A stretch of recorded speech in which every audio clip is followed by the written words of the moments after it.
Bismillahirrohmanirrohim. Assalamualaikum warahmatullahi wabarakatuh.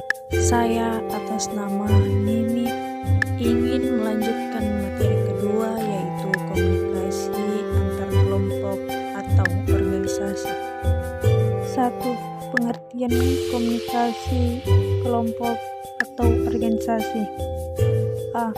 Menurut Wayne 2001, komunikasi organisasi didefinisikan sebagai suatu pertunjukan dan penafsiran pesan antara unit-unit komunikasi yang merupakan bagian dari suatu organisasi tertentu. B. Goldhaber 1986. Komunikasi organisasi adalah proses menciptakan dan saling menukar pesan dalam satu jaringan hubungan yang saling tergantung satu sama lain untuk mengatasi lingkungan tidak pasti.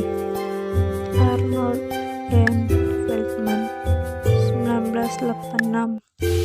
Komunikasi organisasi adalah pertukaran informasi antara orang-orang di dalam organisasi di mana prosesnya secara umum. D.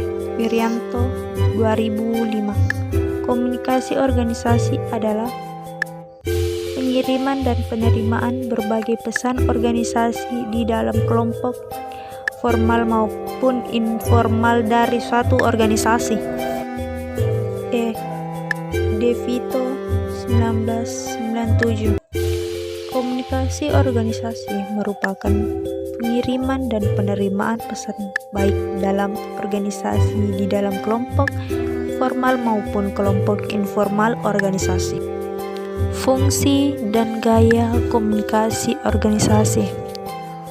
Proksi dan regulasi, menentukan tujuan organisasi, menentukan area permasalahan, mengevakuasi performa. Fungsi komunikasi dalam berorganisasi dapat dibagi menjadi 4 fungsi, yaitu informatif, regulatif, persuasif, dan integratif.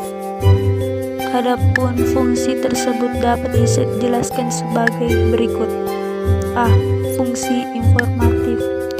Organisasi dipandang sebagai sistem yang memproduksi dan memproses informasi. B. Fungsi regulatif. Fungsi ini berkaitan dengan peraturan yang berlaku suatu organisasi. C.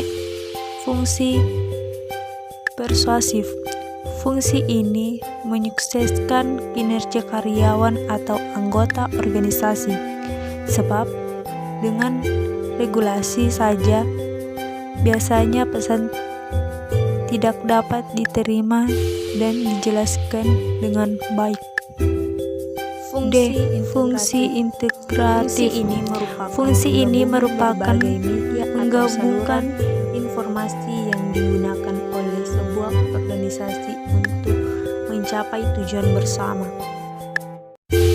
Dalam mencapai tujuan organisasi, seorang pemimpin harus memiliki gaya dalam berkomunikasi.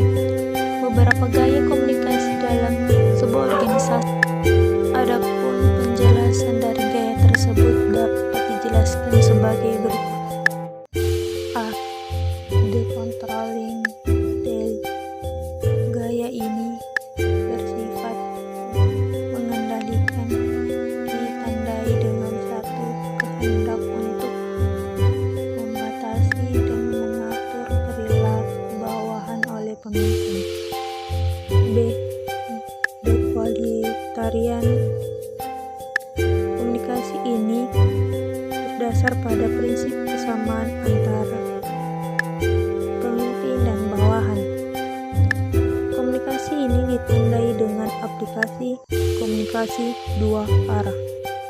Itulah penjelasan dari saya mengenai materi komunikasi antar kelompok atau organisasi.